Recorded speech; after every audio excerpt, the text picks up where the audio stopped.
бахшида ба рӯзи модар дар шаҳри Турсунзода маҷлиси тантанавӣ доир гардид.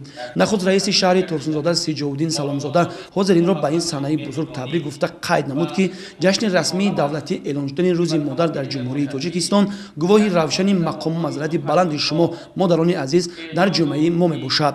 Мардуми соҳибфарҳанг ва қадимулайём ба қадру мартабаи волои модар арҷ мегузоранд ва ба ҷо овардани ҳурмату эҳтироми ӯро то ба имрӯз яке аз суннатҳои миллии худ маҳсуб медонанд.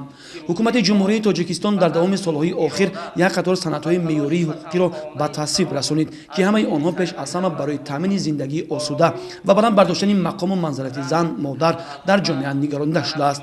бояд қайд намуд, ки дар ҳама гуна муваффақиятҳои шаҳри Турсунзода ақлу заковати занону духтарони минтақа ва фаъолияти пурсамари эшон эҳсос мегардад.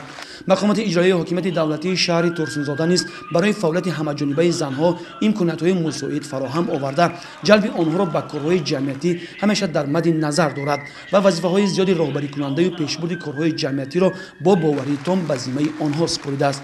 алҳол 50% аҳолии шаҳру деҳоти Турсунзодаро занон ташкил дода, дар байни кадрҳои роҳбарикунандаи маҳал шумораи онҳо ба наздикии 400 нафар расидааст. дар охир аз тарафи мақомоти иҷроии ҳокимияти давлатии шаҳри Турсунзода ба занону модарони фаъоли шаҳр ифтихорнома ва тӯҳфаҳои хотиравӣ тақдим карда шуд. инчунин аз тарафи шӯъбаи фарҳанг як барномаи консертӣ пешкаши ҳозирин гардонида шуд.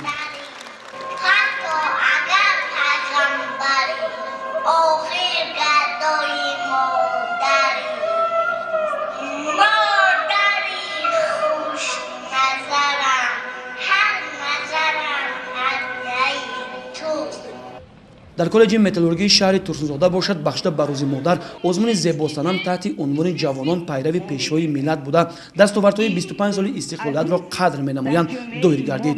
озмон бо шукӯҳу шаомади хоса дар сатҳи баланди фарҳангӣ гузаронида шуда бо мақсади тарбия намудани донишҷӯён дар рӯҳияи зебопарастӣ, меҳру муҳаббат ба модар, оила, ҳиссиёти баланди инсонпарварӣ, ифтихори миллӣ аз ватану ватандорӣ ва амалӣ намудани фармони президенти ҷумҳурии Тоҷикистон оид ба ҷашн гирифтани рӯзи модар дар ҷумҳурии Тоҷикистон баргузор шуд.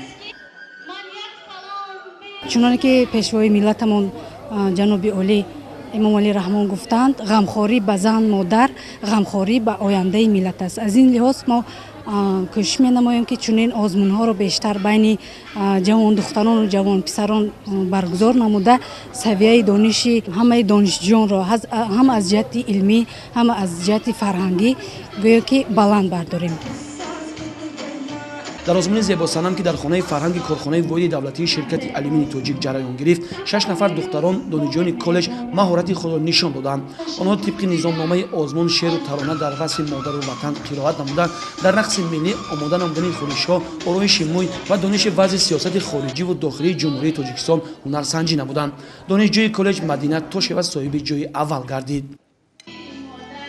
аз он хурсандам ки имрӯз дар коллеҷи мо барномаи озмуни зебосанам баргузор гардид, ки дар он ҷои аввалро ишғол намудам.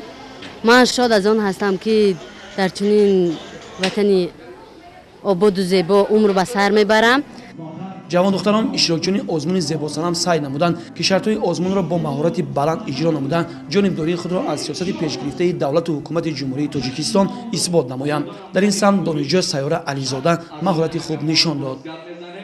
мо ҷавонони коллеҷи металлургии шаҳри Турсунзода баъд аз ин ваъда медиҳем ки дар чорабиниҳо иштирок карда сазовори ҷойи аввал гардем ва номбардори коллеҷи металлургии шаҳри Турсунзода ва алалхусус шаҳри Турсунзода гардем. озмуни зебосанам дар коллеҷи металлургии шаҳри Турсунзода дар ҳамкорӣ бо бахши ҷавонон варзиш ва сайёҳии шаҳри Турсунзода доир гардид. мақомоти иҷроии ҳокимияти давлатии шаҳри Турсунзода озмуни зебосанам таҳти шиори ҷавонон пайрави пешвои миллат буда ҳифзи дастовардҳои 25 соли истиқлолиятро ифтихори худ медонанд баргузор гардид. мақсад аз баргузор намудани чунин чорабиниҳои фарҳангӣ пеш аз ҳама тарбия намудани ҷавонон дар рӯҳияи ватандӯстию меҳанпарастӣ ва ҷалби онҳо ба чорабиниҳои фарҳангӣ ва ҷамъиятӣ мебошад.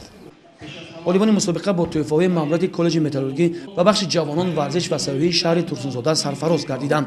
чунин озмунҳо таҳти унвони ҷавонон пайрави пешвои миллат буда дастовардҳои 25 соли истиқлолиятро қадр менамоянд дар тамоми муассисаҳои миёнаи касбии шаҳри Турсунзода гузаронида мешавад.